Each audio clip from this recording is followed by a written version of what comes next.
दोस्तों नमस्कार, आदाब, सत श्री अकाल। उर्मिलेश संवाद के इस कार्यक्रम में आपका बहुत-बहुत स्वागत है। मैं हूं उर्मिलेश। इस वक्त देश में इतने बड़े-बड़े घटनाक्रम दर्ज हो रहे हैं, इतनी बहुत सारी बड़ी-बड़ी खबरें निकल रही हैं कि देश की कई ऐसी खबरें हैं जो बहुत चिंताजनक हैं, लेकिन वो भी जितनी स्वाभाविक प्रक्रिया में जगह मिलनी चाहिए, जितनी उस पर डिस्कशन होना चाहिए, जितना मीडिया को उस पर फोकस करना चाहिए, वो नहीं हो पा रहा है। अब आप देखिए ट्रेड डील का मामला और पता नहीं क्या-क्या हो रहा है देश भर में। पार्लियामेंट में जो हुआ वो आप देख लीजिए। भारतीय जनता पार्टी और उसकी सरकार ने जिस तरह पार्लियामेंट को चलाया है हाल के दिनों में, तो कहने का मेरा मतलब यह है कि मोदी सरकार ने इतने फ्रंट खोल रखे हैं, इतने सारे मुद्दों को उछाल दिया है और वे सारे के सारे डेमोक्रेसी पर एक चिंता की लकीरें खींचते हैं। बिना किसी विस्तृत भूमिका के मैं सीधे आज बात करना चाहता हूं कि जवाहरलाल नेहरू विश्वविद्यालय, जिसमें जब भी कोई घटना होती है पूरे राष्ट्रीय सुर्खियों में होती है, लेकिन इस बार एक ऐसी वहां बड़ी घटना घटी है जो मुझे लगता है कि जेएनयू की हिस्ट्री में शायद कभी नहीं हुई। जवाहरलाल नेहरू विश्वविद्यालय की हिस्ट्री में छात्र संघ के पदाधिकारी रस्टिकेट तो किए गए थे, लेकिन पूरी की पूरी यूनियन यानी उसका जो पदाधिकारियों का पैनल है, सबको रस्टिकेट किया जाना एक साथ, एक ऑर्डर के साथ, और साथ में फॉर्मर यूनियन प्रेसिडेंट भी जो पिछली बार थे, इन सबको रस्टिकेट कर दिया गया। इतनी बड़ी घटना। मैं समझता हूं कि इसकी अनुगूंजें तो पूरे देश में होनी चाहिए थी, लेकिन अभी उतनी चर्चा नहीं है, इसलिए हम इस विषय पर आज चर्चा कर रहे हैं। और जवाहरलाल नेहरू विश्वविद्यालय की छात्र संघ की जो अध्यक्ष हैं अदिति मिश्रा, वो हमारे साथ हैं। अदिति, आपका स्वागत हम करेंगे। और आपका थोड़ा-सा हिल रहा है, आप जहाँ पे बैठी हैं उस कैमरे को बिल्कुल ठीक कर लीजिए। ठीक है? ओके। तो पहली चीज़ तो हमारे शो में आपका स्वागत है, इसके बावजूद कि आप बहुत सारी परेशानियों, बहुत सारी कठिनाइयों और बहुत सारी चुनौतियों का सामना कर रही हैं। स्टूडेंट्स यूनियन के प्रेसिडेंट होने के नाते आपको भी रस्टिकेट किया गया है। तो ये 2 फरवरी का जो ऑर्डर है, वो नवंबर की घटना के भी कॉन्टेक्स्ट में है या ये थर्सडे को जो आप लोगों ने प्रोटेस्ट किया था या क्या था? तो मुझे ये बात समझ में नहीं आ रही है कि क्या-क्या इल्जाम आप लोगों पर लगा है? पुरानी बातों को लेकर या कोई नई फाइंडिंग जो आई है जाँच की? क्या है ये मामला? पूरे देश को, मुझे लगता है हमारे दर्शक या जितने श्रोता हैं कम से कम उनको तो जानना चाहिए, ताकि गलतफ़हमियाँ ना हो। क्या आपको लगता है क्या मामला ये है? देखिए, वीसी डर गई है, उसके टेन्योर का 1 साल बचा है और वो नहीं चाहती कि कैंपस में कोई भी अब सवाल उठे, कोई भी अब आंदोलन बने और कैंपस की बात नहीं है। लोग ये ट्रेंड देख सकते हैं कि जब भी देश भर में कोई भी एक मुद्दा उठता है, जेएनयू, एसयू हमेशा पहली पंक्ति में खड़े होकर उसके लिए आवाज़ उठाता है और उसके लिए बहुत ज़रूरी है कि जब भी ऐसे कोई इश्यू आए देश में, जेएनयू एसयू को एक स्केपगोट की तरह भी देखा जाता है कि अचानक से कुछ कंट्रोवर्सी क्रिएट कर दी जाए, जिससे मुद्दों से भटकाया जा सके।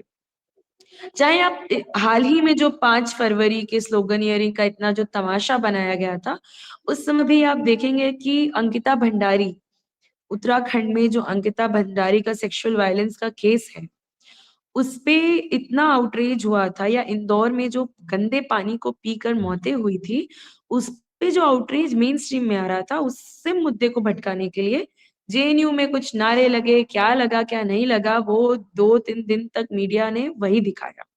इतना ज़रूरी हो जाता है। उसी तरह आप देखिए कि यूजीसी इक्विटी रेगुलेशन आता है और जब देश भर में उसके लिए मोबिलाइज़ेशन सारे छात्र और नौजवान कर रहे हैं, जेएनयू भी उसी तहत उसी की हिस्सेदारी में अपनी हिस्सेदारी पेश करते हुए कि देश में इतनी बड़ी मुद्दे पे बात हो रही है, इतनी जरूरी डॉक्यूमेंट पे स्टे लगा दिया गया है, इतनी जरूरी संस्था का निर्माण होने से रोका गया है, हम भी एक मोबिलाइजेशन करेंगे। एक मशाल जुलूस का कॉल था और उसके एक दिन पहले, एक शाम पहले इनफैक्ट हमको रेस्ट्रिकेट कर दिया जाता है। और लेकिन आप जेएनयू के अंदर भी, आप जेएनयू का जो नेचर है वो, जहाँ पे इतनी सस्ती पढ़ाई है, बार बार निजीकरण की कोशिशें यहाँ होती हैं। हमारे एक स्कूल में, school of language literature and culture में, जहाँ पर सिद्धांता नाम का एक एक ऐसा फाउंडेशन जो रिकॉर्डेड वीडियोस से स्टूडेंट्स को पढ़ाता है, वीसी से उसका क्या लेन देन हुआ है हमें नहीं पता, लेकिन स्टूडेंट्स को मजबूर किया जाता है कि वो रिकॉर्डेड वीडियोस से अपनी पढ़ाई करें। स्कूल ऑफ लैंग्वेज लिटरेचर और कल्चर ने 2 दिन का सक्सेसफुल स्ट्राइक किया कि हमें इससे नहीं पढ़ना है, और बाकी स्कूल के भी स्टूडेंट्स ने उसमें हिस्सा लिया कि आज अगर हम एसएल के साथियों की मदद नहीं करेंगे तो कल को हमें भी बोला जाएगा कि प्रोफेसर से पढ़ने की क्या जरूरत है, वीडियो से पढ़ो। तो वो स्ट्राइक सक्सेसफुल होता है, उसके दिन, उसके तुरंत बाद और यूजीसी रेगुलेशंस के लिए मशाल जुलूस के तुरंत पहले हमें रेस्ट्रिकेट, पोस्टर हमारा रिलीज हो चुका था, हमें रेस्ट्रिकेट कर दिया गया। चाहे आज जो विकसित भारत शिक्षण अधिष्ठान बिल के खिलाफ हमारा जो स्टूडेंट पार्लियामेंट था, जिसको हमने कुछ दिन पहले ही अनाउंस किया था, जिसमें तमाम मुद्दों पे बात थी और अलग अलग देश से के हिस्सों में से हमने लोगों को बुलाया था, स्टूडेंट्स को बुलाया था कि भगवाकरण के दौर में वो अपने अपने संस्थानों में क्या फेस कर रहे हैं। चाहे इंडियन स्टैटिस्टिकल इंस्टीट्यूट हो, चाहे तेजपुर हो, चाहे गढ़वाल हो, केरला से साथी आए थे, बहुत जगह से स्टूडेंट्स आए थे। तो ये सब देखते हुए, और आप समझ रहे हैं कि वीसी के ऊपर भी उनके आकाओं का बहुत प्रेशर रहा होगा कि तुम ये क्या कर रही हो, कि तुम्हारे यूनिवर्सिटी में लगातार ये सब मुद्दे उठाए जा रहे हैं, या फिर सिद्धांता जैसे संस्थानों के खिलाफ खुल के बोला जा रहा है कि प्राइवेट एंटिटी को बिल्कुल बर्दाश्त नहीं किया जाएगा, भले ही वो मुफ्त में पढ़ाएं। वीसी कहती है मुफ्त में पढ़ा रहे हैं, हमको मुफ्त में भी नहीं चाहिए, हमारे प्रोफेसर हमको पढ़ाएं, हमको वो चाहिए। ये सब देखते हुए उससे कुछ महीनों पहले जबरदस्ती पुलिस के दम पे एक फेशियल रिकॉग्निशन टेक्नोलॉजी लगाने की कोशिश की थी, जिसका कोई एनओसी नहीं दिखाया गया, फायर एग्जिट नहीं है लाइब्रेरी में, अगर आग लगती है तो स्टूडेंट क्या अपना चेहरा स्कैन करके निकलेंगे? वहां पे इंफ्रास्ट्रक्चर डेवलप करने के बाद क्या धांधली, इंफ्रास्ट्रक्चर डेवलप करने के बजाय librarian, acting librarian Manorama Tripathi का क्या डील, कहाँ लेन देन हुआ है कि उसे किसी भी दम पर उसने पुलिस को बुलाया वो लगाने के लिए। जब प्रोटेस्ट हुआ तो रजिस्ट्रार ने वादा किया कि कमिटी बैठेगी जिसमें छात्रों की भी भागीदारी होगी और उसके बाद तय होगा कि ये लगेगा या नहीं लगेगा। हमारा इलेक्शन होता है और इलेक्शन के समय model code of conduct JNU में लगता है। उस दौरान मनोरमा त्रिपाठी जाकर वो जबरदस्ती लगाती है फेशियल रिकॉग्निशन टेक्नोलॉजी। पहली बात तो ये झूठ बोला जाता है कि उसमें वो सिर्फ कार्ड स्कैनर है, तो ऑलरेडी एक कार्ड स्कैनर हमारे लाइब्रेरी में रखा हुआ है और बाद में हम देखते हैं कि बड़े बड़े टैबलेट्स लगे जहाँ पे वो खड़ी होकर स्टूडेंट्स को हैरास करती है, जबरदस्ती करती है कि अपना फेस स्कैन कराओ, रजिस्टर करो। और देखिए कि पुलिस के दम पे जब वो वहां लगवाती है तो उससे आप समझिए इस बात को, बहुत बहुत दूर तक का ये मुद्दा है। लाइब्रेरी नेचर डिसाइड करती है किसी भी यूनिवर्सिटी का। आप आइए हमारे कैंपस में देखिए कि हमारी लाइब्रेरी के शीशे टूटे हुए हैं, किताबें बारिश में धूप में गल रही हैं। उसको उसको उसकी मरम्मत कराना उन्होंने जरूरी नहीं समझा। और उसके बाद हमारे यूनिवर्सिटी में लाइब्रेरी 24/7 खुली रहती है। ये टेक्नोलॉजी लगती है वहां पे, सबसे पहले ये लाइब्रेरी को बंद करेंगे 8 बजे, 10 बजे, कितने बजे।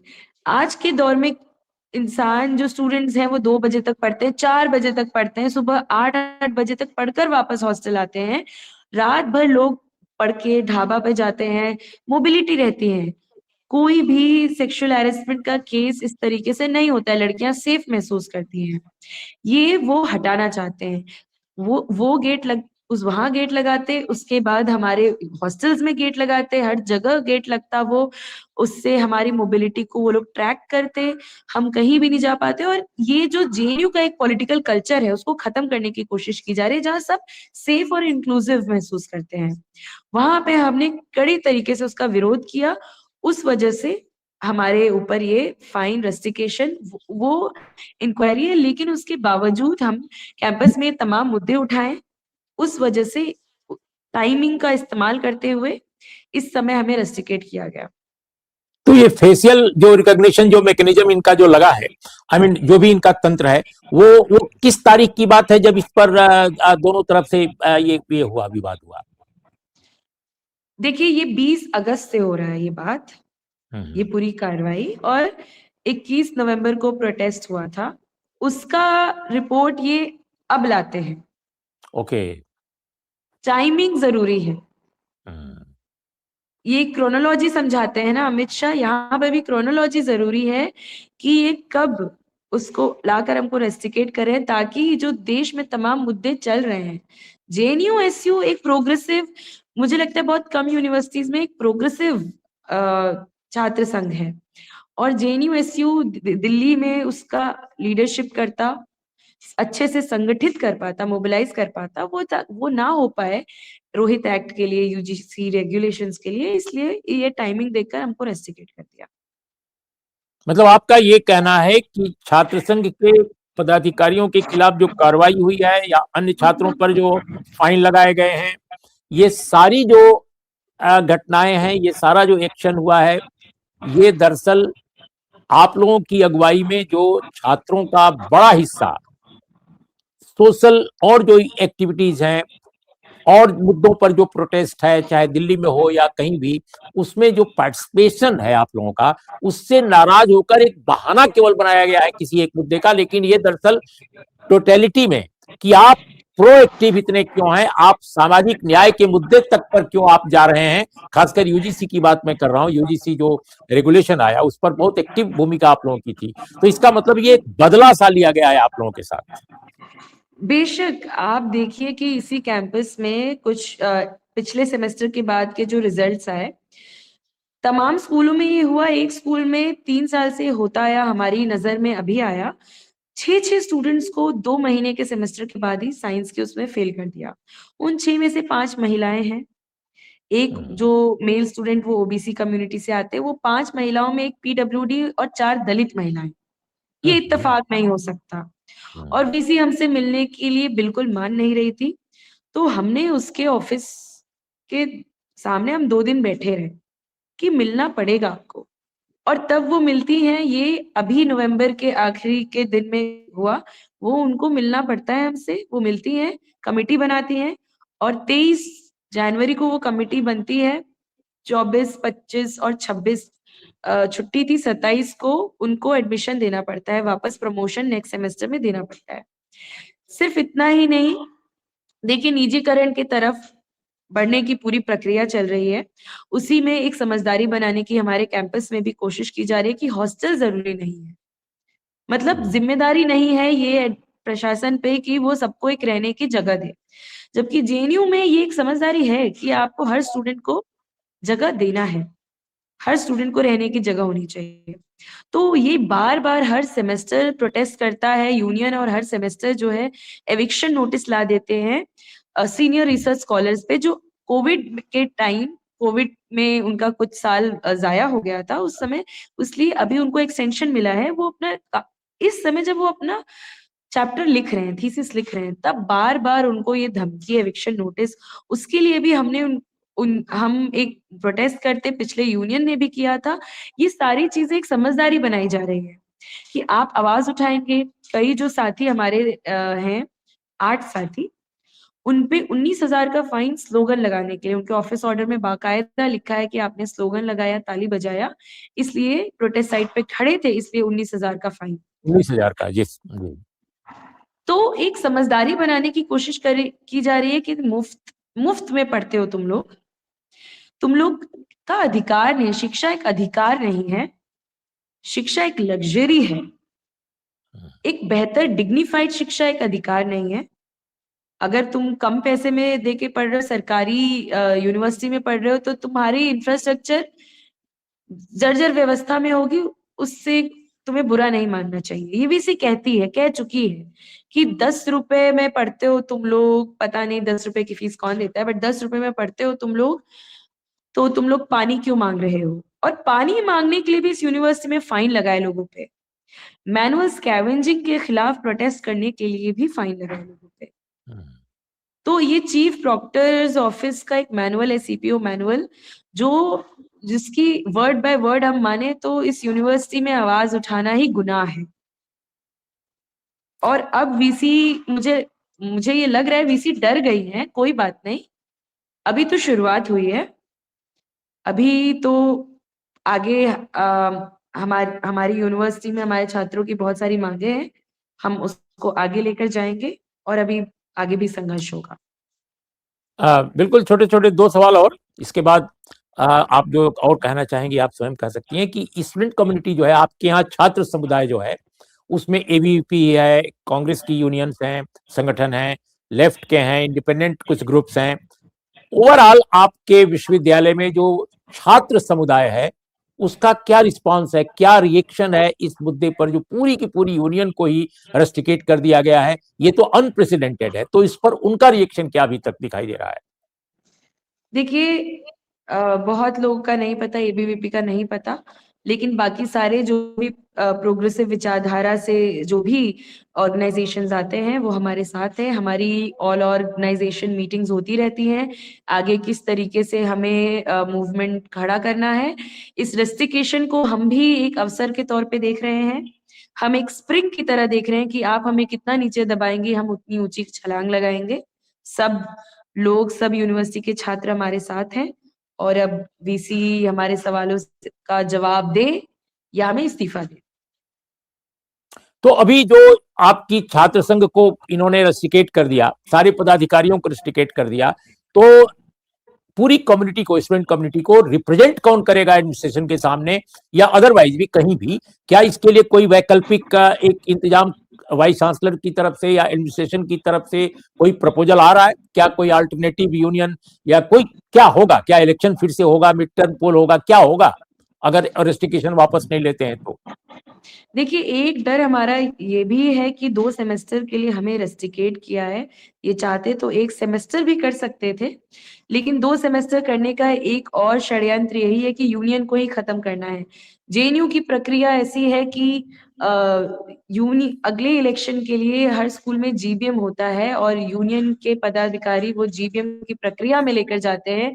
वहां से इलेक्शन कमिटी का चुनाव होता है, फिर वो कमिटी जो है इलेक्शन की प्रक्रिया आगे बढ़ाती है। अगर यूनियन ही नहीं रहेगा, यूनियन के पदाधिकारी ही नहीं रहेंगे, तो अगला इलेक्शन होगा ही नहीं। ये भी एक बात है। दूसरी बात कि छात्र अभी भी यहाँ के तमाम छात्रों ने हमें अपना मैंडेट दिया है, तो अभी भी उनके जो भी मुद्दे हैं वो हमारे पास ही लेकर आते हैं। लेकिन यहाँ का स्टूडेंट काउंसिल है, आज आपको बताएं कि जब हमारा स्टूडेंट पार्लियामेंट हो रहा था उससे भी इनको गुरेज था। साउंड सिस्टम और तमाम जो व्यवस्था के सामान थे हमारे, वो नहीं लेकर आने, अंदर 2 घंटे तक नहीं लेकर आने दिया गया, तो हमारी काउंसिल गई और बाकी सारे छात्र गए। तो वही है कि यूनियन जो है सिर्फ महज 4 लोगों का नहीं होता, 9,000 का स्ट्रेंथ है हमारा। यूनियन का स्ट्रेंथ, ताकत 9,000 की है। तो उनसे लड़ने के लिए, उनसे बात करने के लिए बहुत सारे लोग हैं। हम जब तक हमसे बात की नहीं 3 महीने में, हमको 2 दिन का धरना देना पड़ा उनके ऑफिस के सामने कि हमसे बात करें। तो ठीक है, वीसी खौफज़दा है, किस लिए है नहीं पता, बट नहीं, हमारे जो भी मुद्दे हैं अभी भी स्टूडेंट्स हमसे मिलने आते हैं, हम ही से बताते हैं, और हम उनको जो भी सोल्यूशन दे पाते हैं, हमारी काउंसिल है, हमारे काउंसलर्स भी उसमें योगदान दे रहे हैं, और ऐसे ही हम आगे बढ़ रहे हैं फिलहाल। तो आगे आपको क्या लग रहा है, जैसे आप कह रही हैं कि हम आगे बढ़ रहे हैं और लोगों से कंसल्ट करके, तो आपका आपका कोर्स ऑफ एक्शन क्या है? क्या आप इसको एक छात्रों के मोर्चे पर इस लड़ाई को लड़ेंगी ताकि रिवोकेशन आपका रेस्ट्रिक्शन जो है रिवोक किया जाए, या आप इसको कानूनी स्तर पर ले जाएंगे? क्या आप सोच रहे हैं आप लोग? देखिए, ये हम इसको एक मौके की तरह देख रहे हैं कि हम पॉलिटिसाइज करें कैंपस में, ये मुद्दा बनाएं। कोर्ट एक वक्त के बाद जाया जा सकता है, लेकिन इस समय हम कैंपस में फोकस कर रहे हैं कि कैंपस में ये हुआ है तो तमाम छात्र दिखाएं इनको कि आपकी मन मर्जी नहीं चल सकती है। क्योंकि कई बार ये होता है कि छात्रों को कोर्ट जाना पड़ता है और कोर्ट अब हम नहीं जाना चाहते। हमें यहीं पे जवाब चाहिए, हमें यहीं पे मोबिलाइजेशन करना है, हमको इनको दिखाना है कि इनकी तानाशाही इस तरीके से नहीं चलेगी और हर चीज हम कोर्ट लेके नहीं जाएंगे, यहीं पे जवाब मांगेंगे। तो फिलहाल यही सोचा है और बाकी ऑर्गेनाइजेशंस के साथ भी एक अंडरस्टैंडिंग बन रही है। आगे जो भी होगा मुझे लगता है सभी को पता चल ही जाएगा कि कैंपस में क्या चल रहा है और कुछ बड़ा ही होगा। सिर्फ रस्टिकेशन की बात नहीं होगी, जेएनयू में जो भी मुद्दे, हर छात्र जो मुद्दा उठा रहा है, हम स्कूल जीवीएम की तरफ बढ़ रहे हैं जहां हर स्कूल अपना एक जनरल बॉडी मीटिंग करा के चार्टर ऑफ डिमांड्स अपना ड्राफ्ट करें और उस सबको लेके rustication, CPO manual, Rohit act के साथ साथ उन सारे चार्टर ऑफ डिमांड्स के तरफ हम बढ़ेंगे और ये मांगे करेंगे और हम पीछे नहीं हटेंगे। बिल्कुल आखिरी सवाल, ये जो मामला है, ये चूंकि भारत के एक ऐसे विश्वविद्यालय से जुड़ा मामला है जो सर्वोत्तम विश्वविद्यालय माना जाता है, और अभी भी जो गवर्नमेंट की रैंकिंग है उसमें सेकंड पोजीशन है आपका विश्वविद्यालय बेहतर विश्वविद्यालयों में, उच्च शिक्षण संस्थानों में। तो क्या ये एक राष्ट्रीय मसला नहीं है? और अगर मतलब आपको लगता है कि ये एक नेशनल इश्यू है कि यूनिवर्सिटी के सारे पदाधिकारियों को छात्र संघ के हटा दिया गया, रस्टिकेट कर दिया गया, बगैर किसी कन्फ्रंटेशन के, बगैर किसी हुलिगनिज्म के, कोई आरोप भी नहीं कि भाई आपने क्या किया। तो ऐसी स्थिति में क्या एक नेशनल पॉलिटिकल इश्यू बनाने में भी आप लोगों की दिलचस्पी है कि जो इस समय संसद चल रही है, पॉलिटिकल पार्टीज देश की हैं, विपक्ष की पार्टियां जो इस तरह के मुद्दों को उठा सकती हैं, लेकिन अभी तक किसी ने उठाने की कोशिश शायद नहीं की है, जहां तक मेरी जानकारी है। तो क्या आप लोगों की स्ट्रेटजी है? देखिए, हमें सॉलिडेरिटीज चारों तरफ से मिल रही हैं। बिल्कुल, किसी भी यूनिवर्सिटी में कुछ होता है वो देश का मुद्दा होना चाहिए। सिर्फ जेएनयू ही क्यों, आप देखिए पंजाब यूनिवर्सिटी के स्टूडेंट्स पिछली बार लड़कर उन्होंने अपने रिप्रेजेंटेशन को बचाया, अपने सेनेट को बचाया। आप देखिए तेजपुर यूनिवर्सिटी के भी एक रिप्रेजेंटेटिव आज हमारे स्टूडेंट पार्लियामेंट में हमसे जुड़े, जहां पर 100 दिन से ज्यादा उन्होंने यूनिवर्सिटी को, वहाँ के प्रोफेसर्स, वहाँ के स्टाफ, वहाँ के स्टूडेंट्स ने मिल के बंद रखा यूनिवर्सिटी को, क्योंकि उनके जो वाइस चांसलर थे वो एक अथॉरिटेरियन वाइस चांसलर थे और अपनी मन मर्जी चलाते थे। उनके खिलाफ वो प्रोटेस्ट हुआ और सफल भी हुआ, उनको एक लंबी छुट्टी पे भेजा गया। उसके साथ साथ आप देखिए इंडियन स्टैटिस्टिकल इंस्टीट्यूट में देखिए किस तरीके से एक बिल उसके तहत, इंडियन स्टैटिस्टिकल इंस्टीट्यूट जो है एक सोसाइटी के तहत तरह रजिस्टर्ड है, जहाँ पे 0 फीस लिया जाता है, इनफैक्ट स्टाइपेंड दिया जाता है। अब वहां पे एक बिल लाकर इसको भी आईएसआई बिल लाकर इसको भी जो है गवर्नमेंट अपने कंट्रोल में लाना चाहती है। तो हर जगह शिक्षा को बेचा जा रहा है। या तो ये वीबीएस से, विकसित भारत शिक्षण अधिष्ठान के तहत शिक्षा का पूरा कंट्रोल यूनियन गवर्नमेंट लेना चाहती है कि वो जो बोलेंगे वही होगा और फंड्स नहीं देंगे, कौन कितना बेच सकता है शिक्षा को वो बेचे, उस हिसाब से पैसा कमाए। और उसके सामने एक बड़ा बैरियर बनता है छात्र संघ, स्पेशली जेएनयू का छात्र संघ, जो अभी भी अपने फीस को बचाकर सबके लिए एक्सेसिबल फीस, अफोर्डेबल फीस रखा है, सबके लिए जो है यूनिवर्सिटी इंक्लूसिव बना के रखा है। ये एक मॉडल जो है इनका जो सपना है शिक्षा का, उसके सामने एक बैरियर बन के खड़ा रहता है और ये यूनियन की वजह से पॉसिबल है। इसीलिए जेएनयू एसयू इनके आंखों में किरकिरी की तरह खटकता है। बहुत बहुत धन्यवाद, बहुत बहुत धन्यवाद आदिति। आप अपना भी ख्याल रखिए और अपने छात्र संघ का, अपने छात्र समाज का, अपने विश्वविद्यालय का। लेकिन जो ये घटनाक्रम है निश्चित रूप से बहुत ही चिंताजनक है। और जिस तरह उच्च शिक्षण संस्थानों को अपने देश में एक तरह से मैं तो यही कह सकता हूँ कि उनके साथ अन्याय किया जा रहा है और यह अन्याय शायद समूचे देश के साथ है। इन्हीं शब्दों के साथ एक बार फिर दोस्तों आपको ये कार्यक्रम कैसा लगा ज़रूर बताइएगा। नमस्कार, आदाब, सत श्री अकाल।